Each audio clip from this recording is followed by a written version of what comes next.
I did not know and understand what was happening to me as I entered into what I refer to as the fight after the fight. I had done all of this training in my Marine Corps career. I had done all this training as a civilian cop, as an athlete, the critical thinking, a competitive athlete, the critical thinking kicks in. I'd done all that to prepare to survive on the street. What I had not prepared for, and what I'm hoping that your viewers and listeners are really going to hear me say today, is I was not preparing for the fight after the fight. I was prepared for the fight on that street, that night, that day. Gun battle, I'm there as much as you can be plugged into that. I was plugged in. I was ready mentally. I'd been shot like that a million times over because I prepared myself mentally. Hey guys, don't forget to check out the Street Cop Training Conference April 23rd through the 28th, 2023 at the Gaylord Opryland Resort and Convention Center. It's going to be a great experience. 5 career-changing days, some of the most profound speakers in the industry. Guest speakers include Rob O'Neill, the guy who killed Bin Laden, Kyle Carpenter, the youngest living Congressional Medal of Honor winner, Fox News host Tommy Lahren, Navy SEAL American war hero Jason Redman, Sheriff David Clark, Sheriff Mark Lamb, and Sheriff Wayne Ivey. You'll also spend time with all of our Street Cop instructors at this event Monday through Friday. We'll have a great lineup of courses in addition to our great speakers. It will be a week that you will not forget. You'll be thankful you came. You don't want to miss out. Check out streetcop.com on how to register. If you're going to use the room code, make sure you book it from Sunday through Friday. That's what the code's good for, and it's about half the price of the regular rate. But those rooms are running out, so make sure you sign up now. We'll see you there. 111, 110.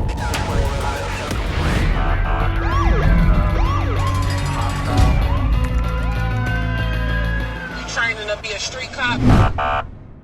Hey guys, welcome to this episode of Street Cop Training Podcast. I'm your host, founder, and CEO of Street Cop Training. I don't even want to call this episode 3 of 3. I'm just going to call it episode 3 because it's going to go on forever. And another episode with Ann. And another. Ann Carrizales, everybody's favorite recurring character here on the Street Cop Podcast. And if you haven't heard the podcast before, they're very good. We got a lot of people who really like when you're on. Her and I have a blossoming friendship behind the scenes as we exchange texts and book recommendations. And Yes. I'm looking forward to meeting you at the Street Cop Conference whenever you can make it. Pumped. And if you come to Jersey, you better reach out to us and let us know as well. But Of course. Ann was shot in the line of duty. What year was that again? Well, I was shot in 2013. My second shooting was 2013. I maybe just give everybody who hasn't listened to previous episodes the 30-second explanation of who you are, what happened to you, what you're doing now. Maybe even a minute and a half, whatever you want to do. My name is Ann Carrizales. I live in Texas, and I am a mama of 2 kids and a best friend, a sister, an aunt, a daughter. But among all those things, I'm also a cop here in the beautiful state of Texas. My career has spanned over almost 2 decades of civilian and military police service. And I've had some really incredible experiences, but along the line, some of those more standout incidents that I went through was a shooting in 2012 and a shooting in 2013. I'm probably most known in the law enforcement profession from being involved in shooting number 2, where I was ambushed and shot multiple times by MS-13 gang members.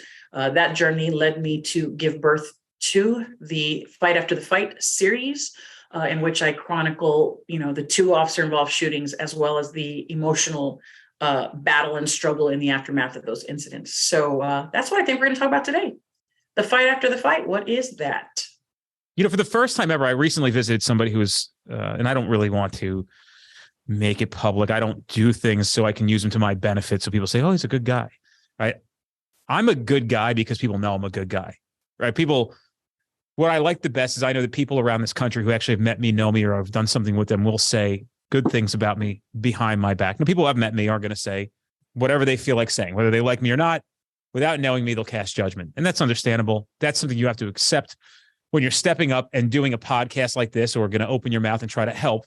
A lot of people are in bad places mentally, and they don't want to acknowledge that themselves and work on themselves. They rather cast that negativity, get it off their shoulders and throw it onto somebody else. The problem is I'm Teflon.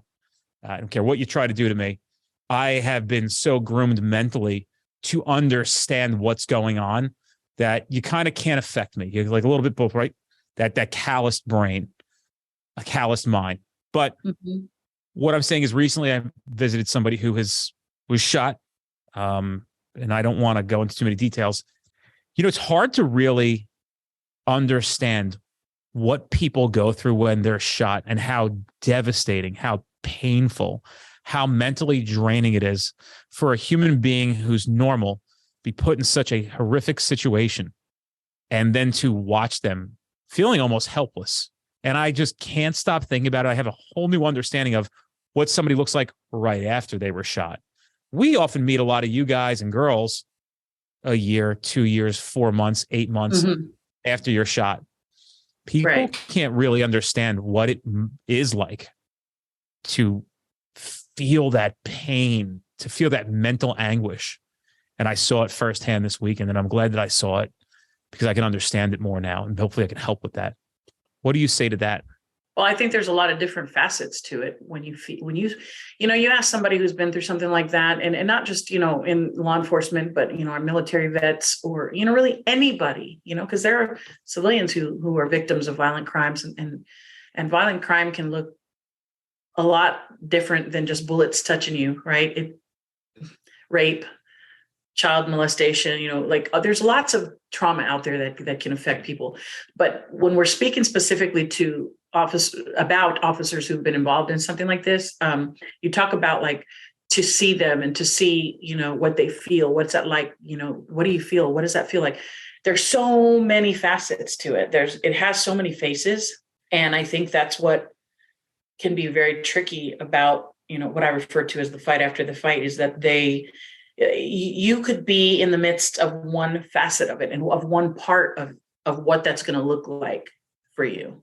And then you'll think that, oh, okay, just as you're adjusting to feeling that, to experiencing that part of it, you're going to find yourself in another part of it. And then it's confusing because you're like, well, wait a minute, I was used to kind of it feeling this way. Now it feels this way.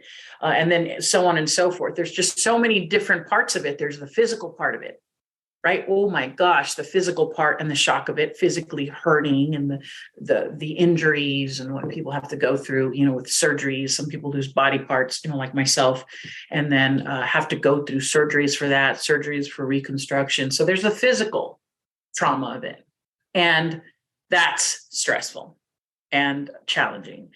And then there's the financial burden that comes with being involved in something like that, which a lot of times is just it's not talked about, right? So people don't understand. People think, it's amazing to me how many, civilians and law enforcement officers themselves do not know how this affects getting injured on duty, getting shot. Let's use that as an example. Getting shot on duty will affect your money. So then there's that aspect of it. And then, there's the stress of that incident on the department and on your peers.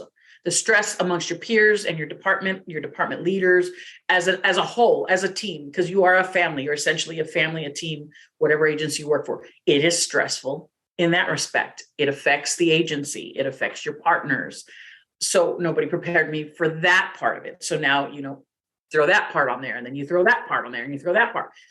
And then aside from that, you got physical, you got money, you got physical stress, money stress, professional work stress. When are you coming back? What's workman's comp going to cover? What do you mean workers' comp is saying this is not job related? And I was shot on duty. How was that not job related? And so there's the battle of that professional. Then there's the battle of the stressor of going through it from the perspective of your family members and how it affects them, your husbands, your wives, your children, your pets, because people don't realize it. I mean, it even affects down to the fur baby as an element, as a player in your family, right? So then there's that. The stress of the family is super great because oftentimes it's difficult to understand it from their perspective because a lot of us don't see it from that perspective. So you have the spouse that's going to be feeling a certain set of stressors, and then you have your children who will experience something completely different. So you're trying to keep up with that. And then, of course, your own, emotional battles on top of that, to include, maybe moral battles within yourself or spiritual battles is what I've done, is what I've been involved in. Am I feeling conflicted spiritually? Whether it's based on your religion or however you believe spiritually. So there's those internal battles. And then, of course, the battles of post-traumatic stress and post-traumatic stress injury. And that's an explanation that would be quick and at a glance. So I guess, what do you think about that? I think that I heard you really downplay the physical pain that people go through. And, it's not uncommon for us to be in a classroom setting and somebody who had been shot in the line of duty or maybe even injured in service in Iraq or Afghanistan. And, I'll say to them, why don't you tell the class what it felt like? Just because I think cops have this romantic idea of, I'm going to have this story. It'd be really cool if I could tell people that I got shot. The story is not worth it. Now, why I say this is because a lot of people in this audience who are not training appropriately for tactics, marksmanship. I'm going to take a lot of what street cop training doesn't do and put it on the forefront for situations like this. We have tactic training, no question about it. It's great. We're not the only show in town.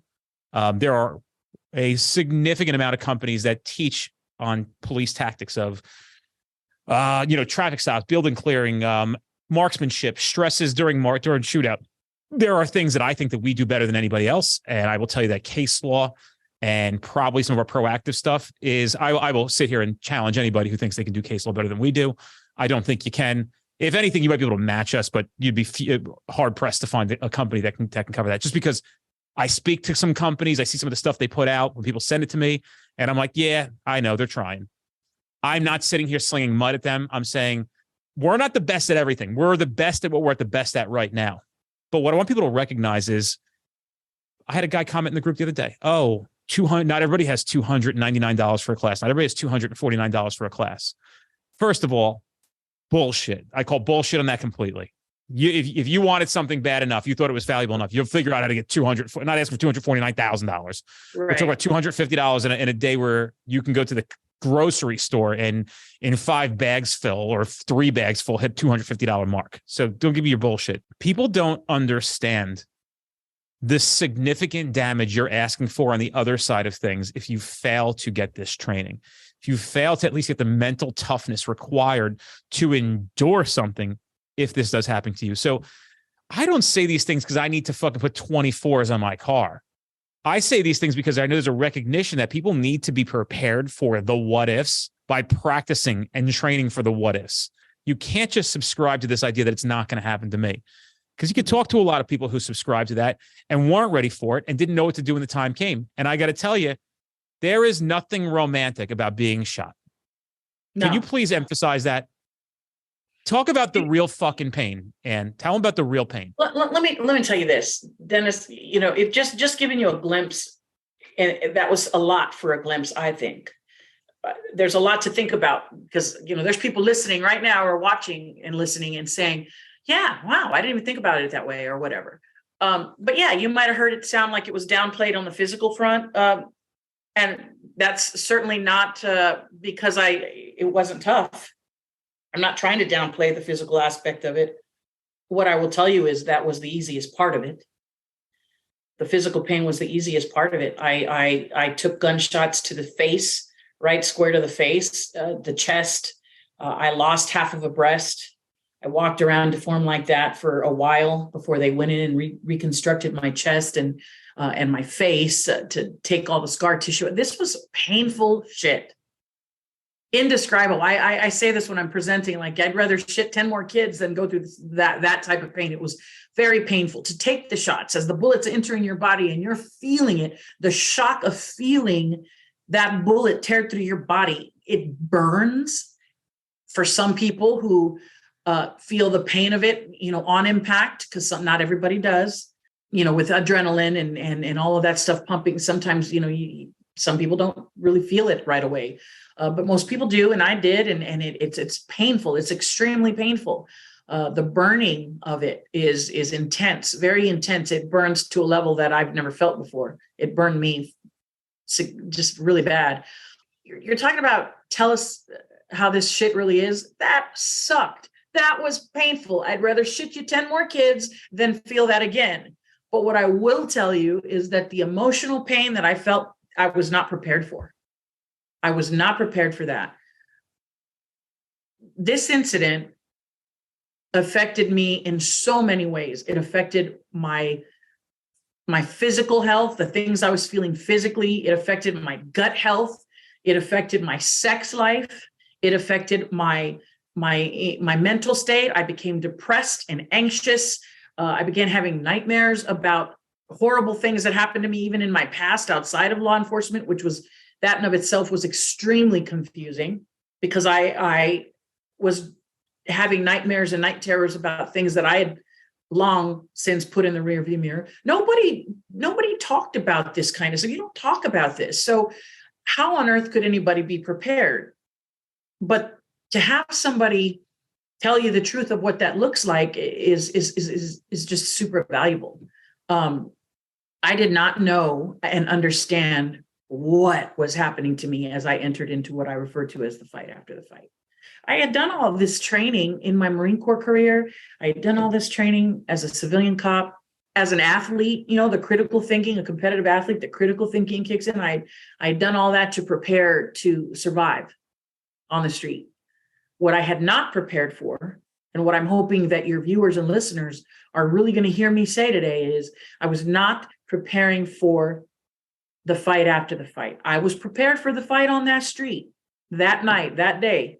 Gun battle, I'm there as much as you can be plugged into that. I was plugged in. I was ready mentally. I'd been shot like that a million times over because I prepared myself mentally. I was prepared for that fight. I was not prepared for the fight that came after that fight. This is my problem with the whole slogan and ultimate career goal of being, we all go home. We all go home. We all go home. We know this. But it's not enough, people. It's not enough.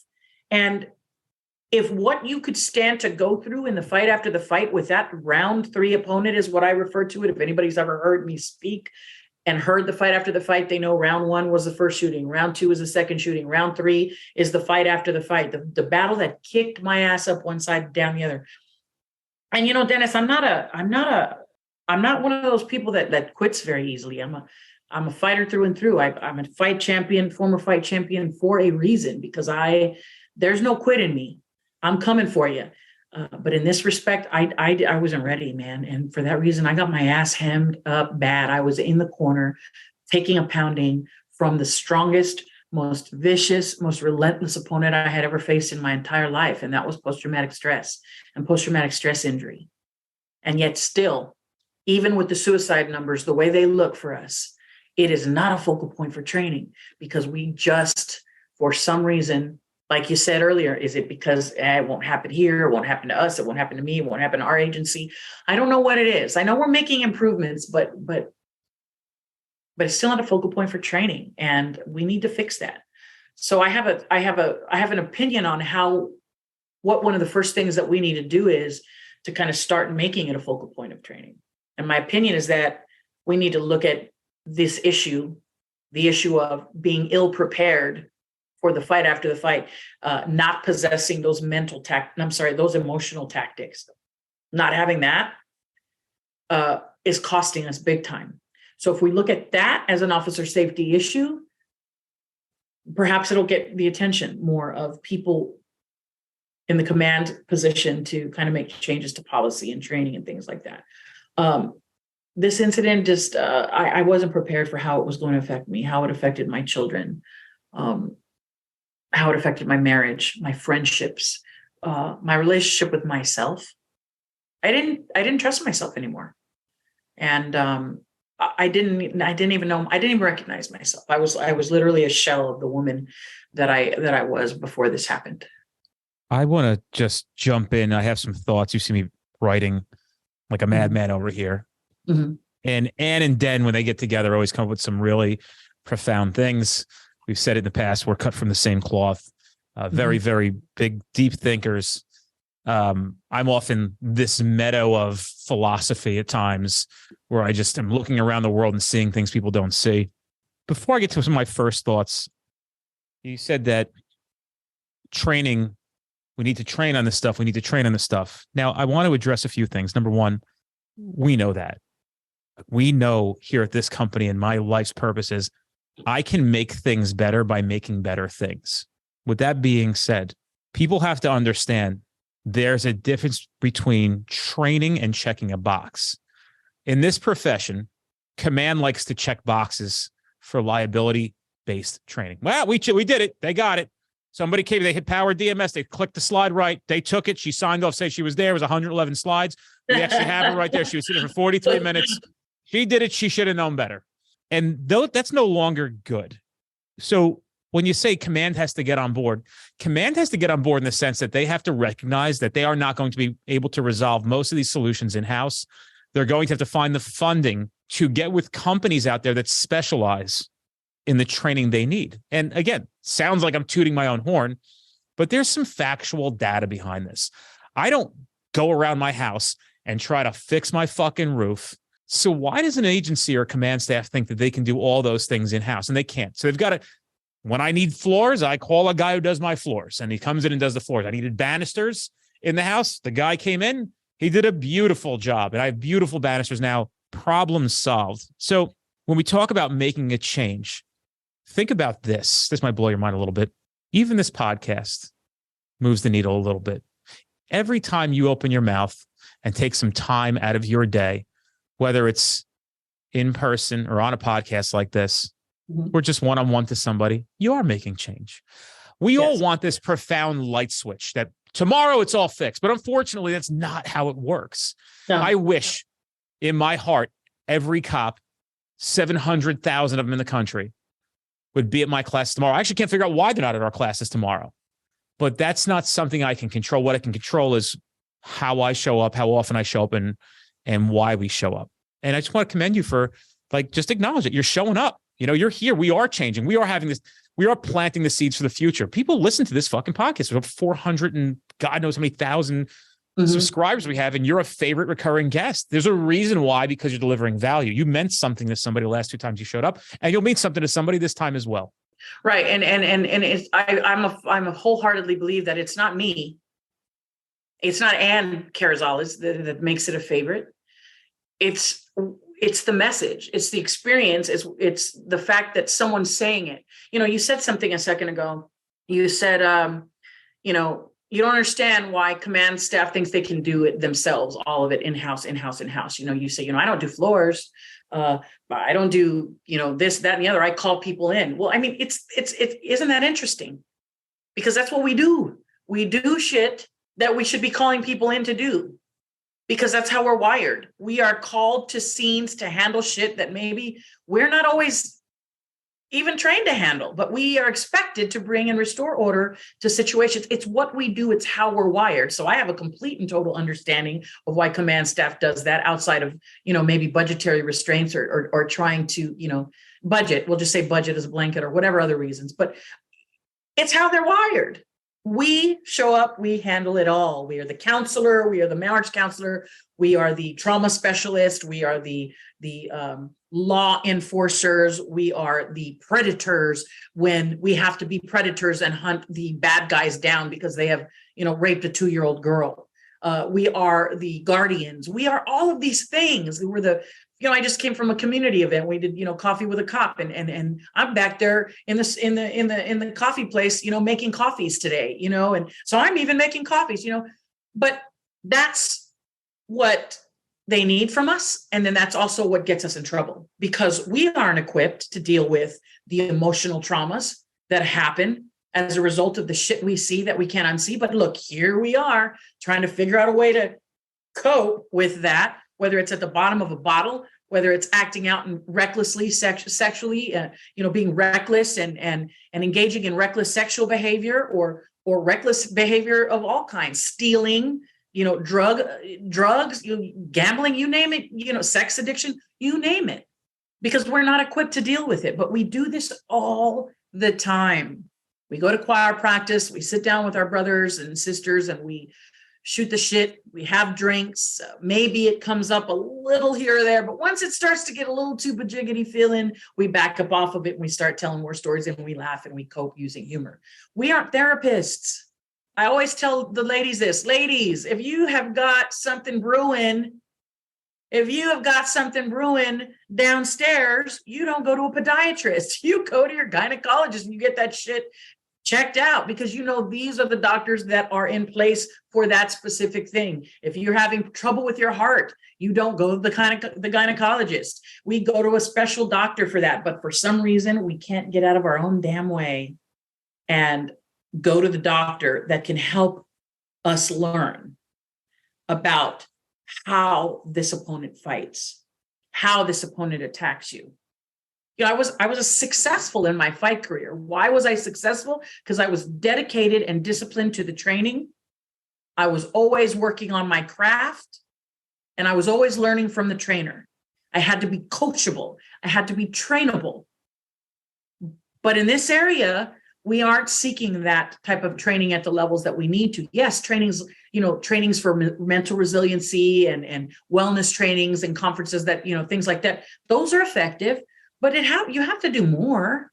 You have to do more than that. You have to go out and find your own trainer, right? I had a trainer that taught me, that helped me win championships. I didn't do that shit by myself. I had a trainer, I had a cut man, I had sparring partners. It's a village. It's a training camp. And we need to take that approach, I believe, here. As a fighter, when I got in the ring, Dennis, if I'm fighting you, I'm looking at you from across the ring and I'm thinking to myself, oh, you poor bastard, you lost 8 weeks ago.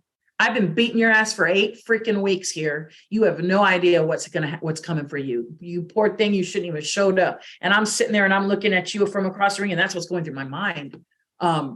Now that I've been through and have battled through round 3 with that opponent, that's how I look at my struggles when I still have them, because I still have them sometimes. I still feel anxiety sometimes. Sometimes I will still have a physiological response to something specific, like a certain noise or a certain sound, smell, environment. And now that's how I look at this opponent. Like, I know what you're doing. I see you. I got a counterpunch combination for your ass. Come on with it. Come on with it. But before, I was not like that. It was not like that because I didn't have the information. I didn't have myself a trainer, a special doctor that specialized in ensuring that mentally I was trained, emotionally I could develop the type of resilience that we need to make it through this career in one piece. Every battle's not a gun battle. That's for damn sure. You ain't kidding. Sometimes I feel like, holy shit, I have so much work to do, right? I don't mean that sense of like coming to the office, there's so much work to be done. And I think that for a lifetime, I'll be dedicating it to saying to myself at the end of this, like, and I get my fucking ass kicked. And I just keep reading the quote from Theodore Roosevelt. Have you ever read The Man in the Arena? No. Oh my God, I just gave you a gift.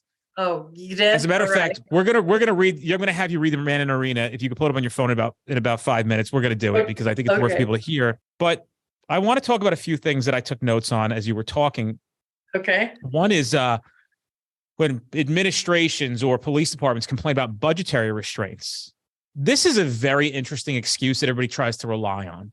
But I'm going to tell you this. Most agencies outside of the federal government can find a way to make a way. And what I mean by that is, if it meant that much, you would have it. It means so much to us when somebody we love may be fighting some kind of battle and needs some funding, or somebody passes away and they need some funding. It's amazing how quickly we are able to act or react in a situation like that when it's paramount and important. So if it's important enough, we're going to find it, right? It's just so interesting. So people say, oh, we don't have the budget for it. Well, have you even reached out to outside of the realm of what you're used to try to find the budget for it? Did anybody get boots on the ground, do some door knocking, maybe some calls around to some businesses or other people in town, or do a little advertising? Hey, we're looking for funding for this for your police department. I would bet that you'd get more support than you'd actually think you'd ever would. You might find somebody in your town who, or not even there anymore, but maybe grew up to be a billionaire, but had a real true place in their heart because some of their high school friends were cops in the town and would say, you know what, I'm going to donate you guys $100,000. I think you guys should have this. There are organizations out there doing great things, but I wanted to address that. And I want to talk about something you said earlier, which was after this happened, all these things from your past, all this trauma started to erupt. What people don't realize is everybody has a significant amount of trauma, and trauma is like a volcano. And what you did was you took an atom bomb and you dropped it into the volcano. Yeah. And what happened was it sunk all the way to the bottom of the volcano. It exploded and all the lava came out. All this trauma started to erupt in nightmares. So people have to understand something. The human brain is very interesting. There's a science behind it, and nobody is ever going to be able to escape, as much as they want to believe they can, the vulnerability of having a brain and what that means. I thought I was one of those people. I was like, fuck, dude, nothing rocks me, right? Things bother me. Nothing's going to rock me to my core. And Ann, I've been rocked to my core at 40 fucking years old. Yeah. Never in my life was ever rocked to my core until 40 years old. And it's not the typical things you think it would be. It's not like, oh, they're doing this to me. Oh, this organization said this about me. Oh, you see in this group that they're talking shit about Street Cop. Like, that shit don't fucking bother me. Mm-hmm. It's when the battle began on inside my dungeon, you know, yourself. That's precisely what I mean. When I say every battle's not a gun battle, that's precisely what I mean. It wasn't even, honestly, I'm going to just leave it as vague as possible. It was like your castle is your safe space, right? So whatever you want to picture what that is. And then all of a sudden your safe space, your castle was invaded. And you're like, holy shit, we're not ready for this. What the fuck? How did they get through the fucking walls? What are we doing? I liken it to, you know, my platoon, when I went to Marine Corps boot camp in Parris Island, South Carolina, when I went there for Marine Corps boot camp, we were the first platoon of recruits to utilize real live grenades in training. So I thought, I'm athletic. I can chuck a softball. I'm going to be just fine. I'm going to do this great. And I choked. I don't know what happened. I grabbed that thing. I pulled the key and I went to throw it and it went boom. right there in the freaking wall, and that behind that wall we were behind. I'll never forget. I've never seen anyone move faster than the woman that was in one of the drill instructors or whoever was out there, the teaching us, the trainers, to grab that thing and chuck it over there as quickly as she did. Because I'm telling you right now, y'all didn't clear the wall. I did not clear the wall. And that's what you're describing right now is exactly what I think about. It's like throwing a grenade at the enemy and it lands in your own foxhole. That's what it feels like. And then you blow your shit right on up. Literally. That's what I'm thinking of when I'm hearing you talking. And that's precisely what I mean by every battle's not a gun battle. It's different for everyone.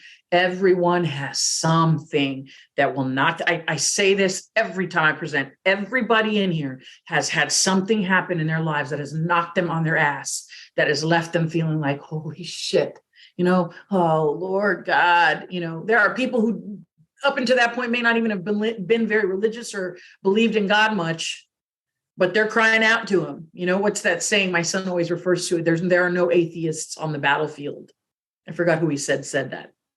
And it's kind of like that. People, you're crying, something that has hurt you to your core, rocked to your core, and left you feeling like that. Everybody's had that. And we all stand to go through that. So all the more reason to kind of get ready and be prepared. For me, it was about learning the opponent. I took the same approach that I took in the fight game. Oh, okay.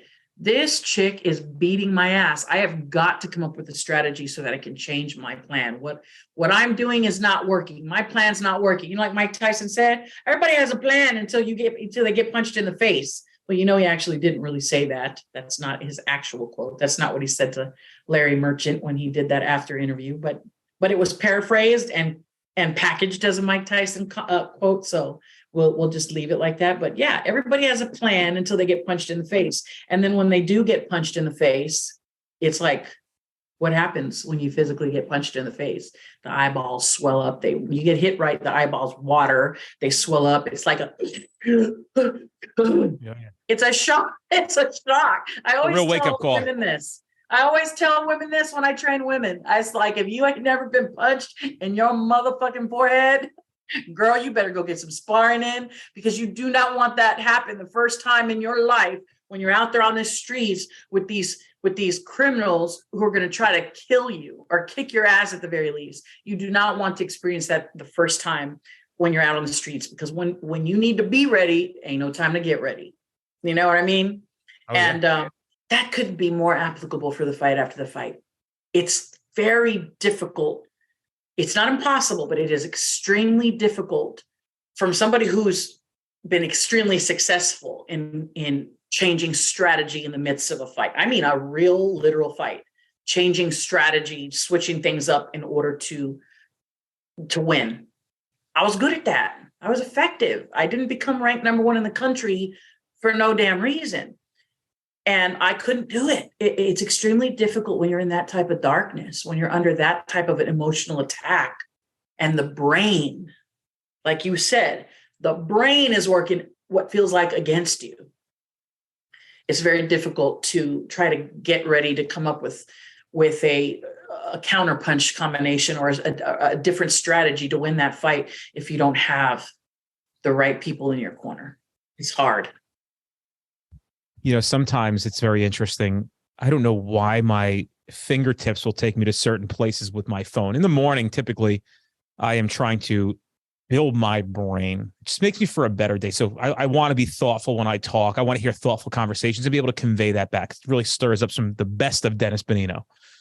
Today, being a very interesting morning, of course, to begin with, and being me is interesting in some sense because of what we have built, what kind of attention we have, and who's got me in their crosshairs.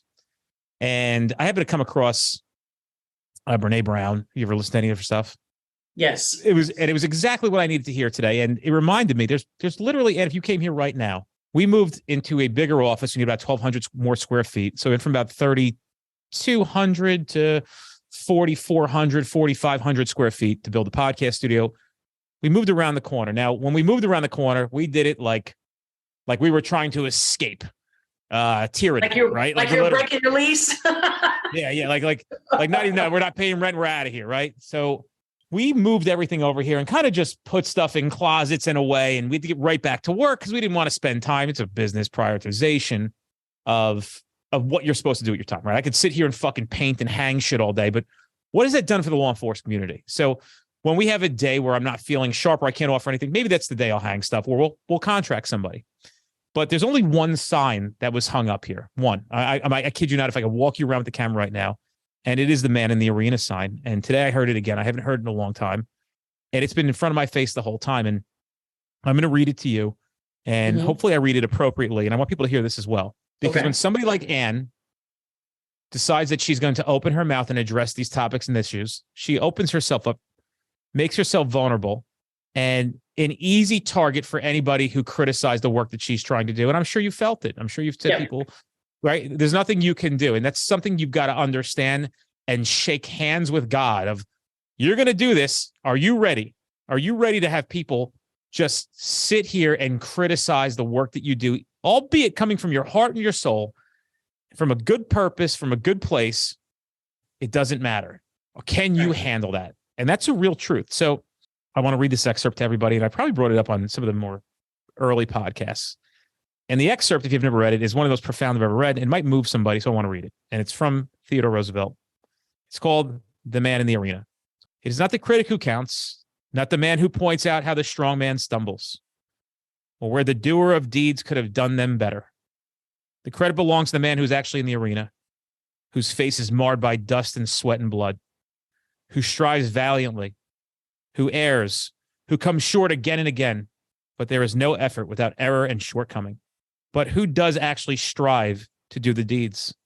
Who knows great enthusiasms, the great devotions, who spends himself in a worthy cause, who at best knows in the end the triumph of high achievement, and who, at the worst, if he fails, at least fails while daring greatly, so that his place shall never be with those cold and timid souls who neither know victory nor defeat.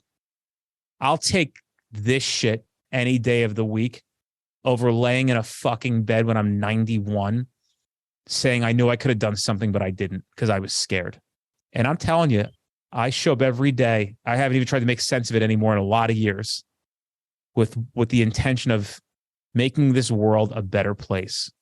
And I know that I can do a lot of that by fixing a lot of things in this profession because we're so integrated with the world and the outcomes of the world, and a lot of things really can do great stuff. Right. And and you suffer this great criticism. People will throw tomatoes and popcorn, and they boo you, right? Do you ever? I think I talked about it in the last podcast. I had another group in here. Did you ever hear about the thing with the Albert Einstein excerpt from what he taught a class? Did I ever tell you this one? No. So Albert Einstein's a real story. He's teaching a class of his students at the collegiate level, and he walks in one morning and puts on the board 9 times 1 is 9. 9 times 2 is 18. 9 times 3 is 27. And this continues on until he gets to 9 times 10. And he puts 9 times 10 is 91. And they all start to laugh. And he said, "What are you laughing at?" They said, that doesn't make any sense. You 9 times 10 is not 91. It's 90. You made a mistake. And he said, "It's interesting. 9 times I got this right. Not one person made a peep. Till I got to the one mistake. That's when I heard from all of you." Yeah. Could you imagine? Right. And that's how we live our lives. And I don't have to. I don't have to imagine. I feel it. I feel it. So many times you'll get it right and you won't hear shit. And you get something wrong and you're right. You're going to hear it. And I can definitely relate to that. I like that. That's interesting. My thought process on it is, but I'm not afraid to get it wrong. If I get it wrong and they point it out, that means they're listening. That means they heard about the other 8 times before this 9th time, or the 9 times before the 10th time. They heard it. That's the thing. Some people might have sat through the fight after the fight, 3 rounds and counting, and or any of the other 2 presentations, and maybe didn't feel like they got shit out of it. And but they can't unhear it.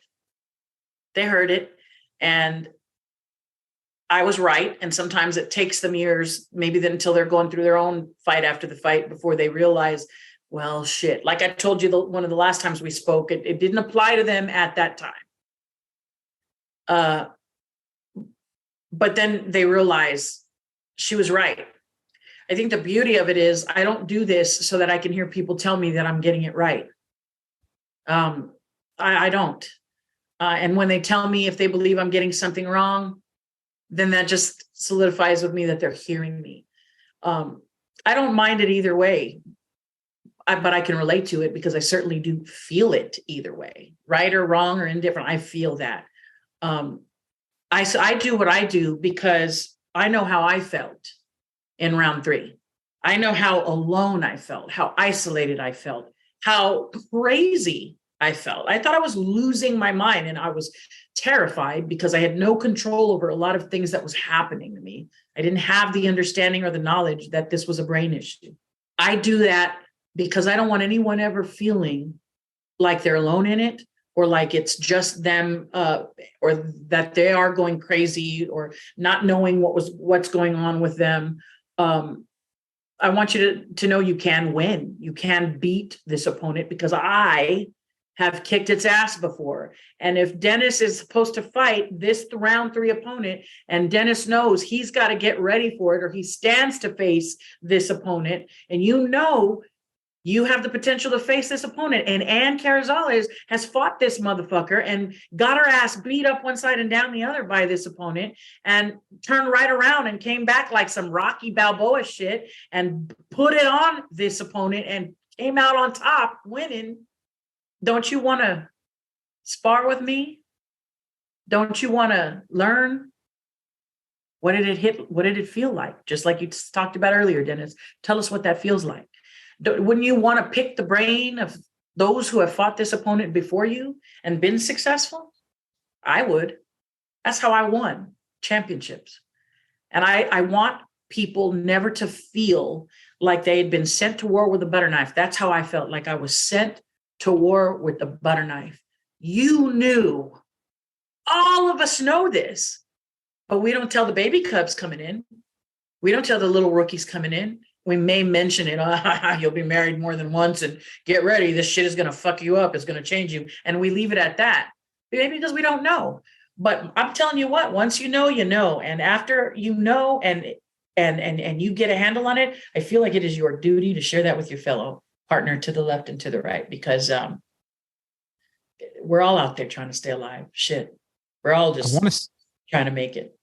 I want to remind people that as you find yourself sometimes lost in the marsh in the night, in the days that's foggy, in the days that it's tough, is that often we lose sight of people who this is important to, right? We're forgetting about the 50% of people that are showing up waiting for you to say the next thing that you're going to say to help fix their next issue, the people that rely and depend on you for making their lives better. So I want to give that advice to people of like, Okay.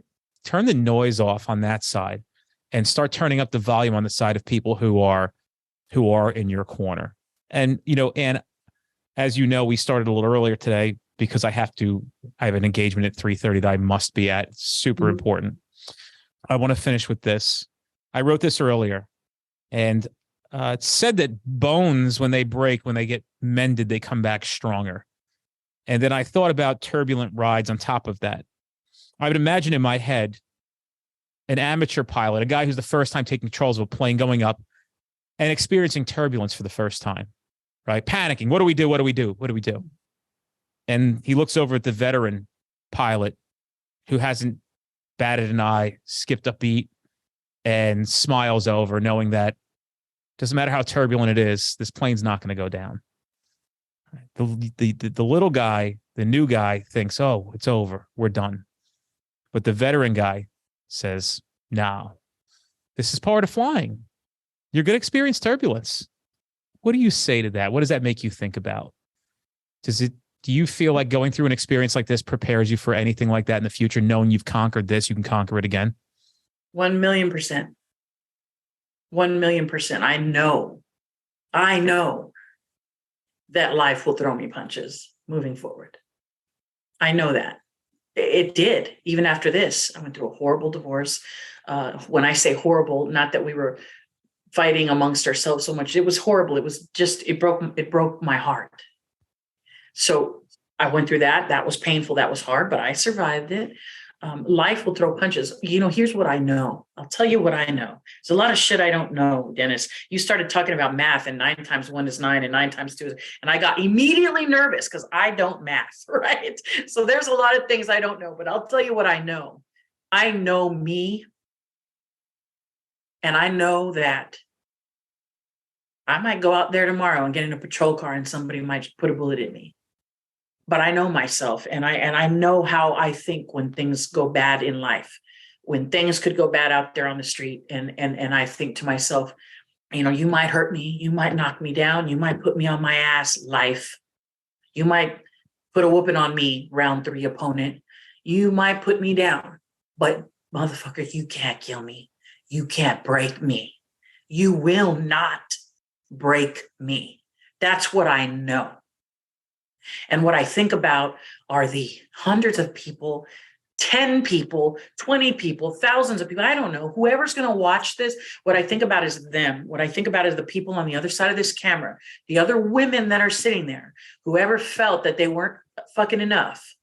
They weren't enough. They weren't maybe good enough for this job. They weren't strong enough physically or big enough and imposing enough. Maybe their command presence was lacking. There's a ton of problems, and insecurities that we have as women. There's tons of insecurities that we have as men. But what I know is this: when you hit the turbulence in the plane and your booty hole puckers and your stomach falls into your butt, and it feels nervous, and you turn to look over and there's not a senior pilot there next to you. Think of me, this face right here. And what I would say to you is, you're good. You're good. It doesn't have to kill you. It doesn't have to break you. There's a way to win this. And I can show you. So nobody watching or listening to this can ever say they don't have somebody that will show them the way. I didn't have that at the time. And if I did, I did not know it. So I want them to know that. Because sometimes just knowing it's there is half the battle. It's the holidays. People really start to struggle around this time of year. It brings out the best in people. It brings out the worst. But what I want you to know is when you feel that feeling in your gut, that nervousness that pilot Dennis just talked about, the baby pilot turns to look to the senior pilot because he's like, well, shit, are we going to fall out of the fucking sky? No. Remember, I'm telling you, no. You got this. You're not alone. The strongest of warriors have been there. And the strongest of warriors make it out. And I'm here. And so for that, you'll never be alone. Never. We just got to get comfortable with talking about it more and normalizing talking about it more. I guess what I'm trying to say is show up for yourself the same way that you show up for the people that you serve out there in the community. If you can do that, and showing up for yourself can look a lot of different ways, but if you can do that, if you can show up for yourself, you got a dog in this fight. My life changed. My fight strategy changed the moment I decided to show up for myself. But you got somebody. Even if I'm all the way over here in Texas, you got somebody. You are a gift to the world, and you know it, and you probably don't like to acknowledge it. Everything happens for a reason. Life happens for us, not to us. Yeah. And those are some things you got to think about. And Ann has embraced that. You got to. You got to. You even got me emotional. So. Oh, look, you don't got emotion. Come on. Yeah, no, you got me. You're not supposed to have emotion. You got me emotional. I mean, I'm people as clear as who I am, and this comes out in the podcast a lot. Means a lot. So yeah, we're ending. We're going to do it again. All right. We'll do it again. These have become my favorite. There's something very, very special that happens when Ann and Den get together. Yeah. And I want to keep sharing that with the world. And believe me, you are making a hell of an impact. And I have to get the fuck out of here or I'm going to get in trouble. Hey, be safe. You all have a happy, happy holiday. And make sure that if you have anybody that wants to try to reach me, that needs an ear, that needs a little nudge, a little push, that you just find me on social media, type in Officer Ann Carrizales. You'll know the spelling of my name through the description of this podcast. Find me, track me down. You're cops, you know how to find people. And I got you. Thanks, Ann. I got to go.